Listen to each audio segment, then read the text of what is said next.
Josh Heward will be traveling to Antarctica for the month of January doing field research on microscopic creatures called tardigrades, also known as water bears, as part of a program called Polar Tech. He has presented his plans last week in the Little Theater to his science students. This is Mr. Heward. I'm part of a program called Polar Trek, which is teachers and researchers exploring and collaborating.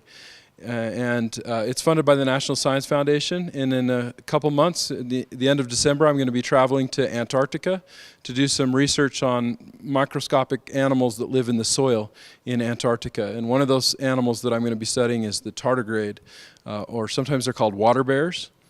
Tardigrades are well known for being extreme survivors. They can survive extreme amounts of pressure and radiation. They can be dried out for years at a time.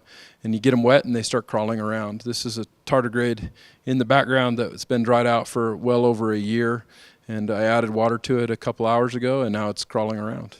Tardigrades are microscopic animals that have to live in water, but that can just be a small film of water, like the water that's found in between the grains of soil in wet soil. And they're part of food chains just like other animals are, so they're significant in terms of the way that they interact with other organisms. There's also some research that's coming out now that they're using the ability of tardigrades to survive drying out, and hopefully going to apply that to preserving platelets that are in our blood to help with blood transfusions and treatments of of soldiers, for example, in the field that have big injuries. They need a platelet infusion.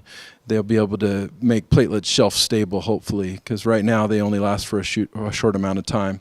But with the same technique that tardigrades use to dry out, we can treat the platelets and get them to last for months at a time.